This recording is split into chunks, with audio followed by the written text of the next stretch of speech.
Commerce रहते ही आपकी ज़िंदगी के साथ दो शब्द डेबिट और क्रेडिट जुड़ जाते हैं और कमर्स खत्म होने तक इसका एक्चुअल मीनिंग नहीं जानते, क्योंकि डेबिट द रिसीवर और क्रेडिट द गिवर ये नियम नहीं, ये सिर्फ रट्टा लगाने का तरीका है जो कभी कामयाब नहीं होता। ये आपकी ज़िंदगी और कैरियर का सवाल है। अगर आप अपने लिए खुद के लिए 5-10 मिनट नहीं निकाल सकते तो क्या ही करोगे आने वाले समय में।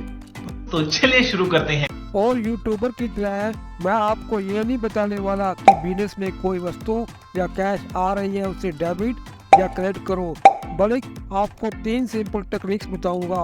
अगर आपने इन तीनों टेक्निक को समझकर इम्प्लीमेंट किया तो एग्जाम की बात तो छोड़ो, ये तीनों टेक्निक्स 3 दिन तक आपके माइंड में स्टोर हो जाएंगी। हर टेक्निक तो मेरी बहुत ही फेवरेट है, अगर मैं इसको अप्लाई न करता तो ये वीडियो नहीं बन सकती थी। टेक्निक नंबर 1 शुरू करने से पहले थोड़ा सा इसकी हिस्ट्री पर नज़र डालना जरूरी है। इस अकाउंटिंग सिस्टम को पैदा करने वाले व्यक्ति का नाम लुका पैसोलियो था, जो कि इटली का रहने वाला था। उसके अनुसार प्रत्येक बिजनेस की एक अपनी अलग पहचान या एंट्री होती है। उसकी पहचान या एंट्री को मालिक से अलग माना जाता है, यानी अकाउंटिंग रिकॉर्ड को बिजनेस पॉइंट ऑफ व्यू से रिकॉर्ड किया जाता है, ना कि ऑनर पॉइंट ऑफ व्यू से। लुका पैसोलियो के अनुसार प्रत्येक बिजनेस के अपने राइट्स और लायबिलिटीज होती है। लेकिन भाषा के अनुसार anything which is owned by business, हर वह वस्तु जिसका मालिक बिजनेस हो उसे डेबिटम कहते हैं। फिर डेबिटम को डेवलप करके डेबिट बना, बाद में डेबिट से डेबिट शब्द का जन्म हुआ। ठीक इसी प्रकार लैटिन भाषा के अनुसार anything which is learned by business, हर वह वस्तु जो बिजनेस ने उधार ली है उसे बाद में लौटाना है, उसे क्रेडिटम कहते हैं। फिर उसको डेवलप करके क्रेडिटरे बना, बाद में क्रेडिटरे से क्रेडिट शब्द का जन्म हुआ। Technique number 1 rights of business, व्यापार के अधिकार। पहली टेक्निक के अनुसार जब बिजनेस कोई भी एसेट को परचेज करता है तो बिजनेस का उस एसेट पर राइट बन जाता है, क्योंकि बिजनेस ने इन्वेस्टमेंट की है। तो इस प्रकार जब भी बिजनेस में एसेट्स बढ़ती है तो उसे डेबिट किया जाता है। इसके ऑपोजिट अगर कोई एसेट्स कम होती है तो उसे क्रेडिट किया जाता है।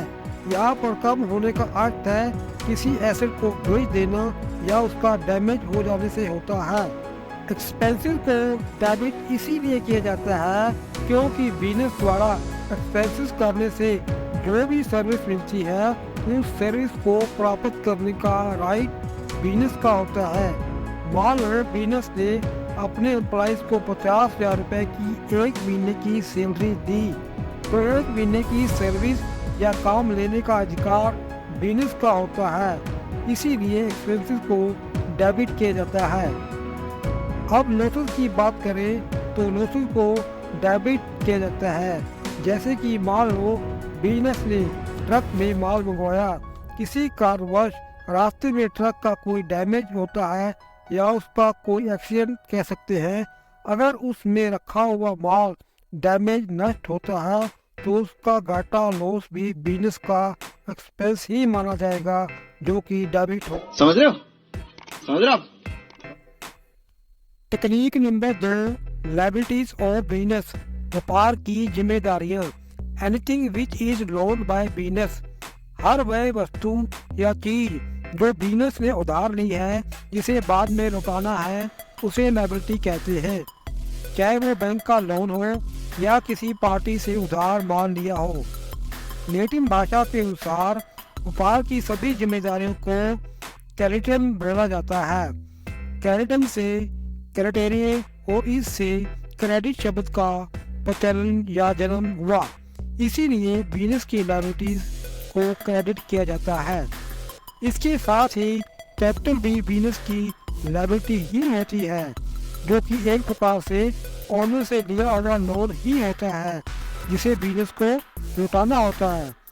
बिजनेस लेन देन की ट्रांजैक्शन करके जो भी इनकम प्रॉफिट कमाता है वह अपने पास नहीं रख सकता, उसे इस इनकम प्रॉफिट को मालिक को उठाने की जिम्मेदारी होती है। इस प्रकार इनकम प्रॉफिट को भी बिजनेस की एज ए लायबिलिटी ही माना जाता है। इसीलिए इस इनकम एंड गेन को क्रेडिट किया जाता है। जब लायबिलिटीज बढ़ती है तो इसे क्रेडिट करो। इसके ऑपोजिट अगर लायबिलिटीज कम हो तो उसे डेबिट करो। समझ रहे हो? समझ रहे हो आप?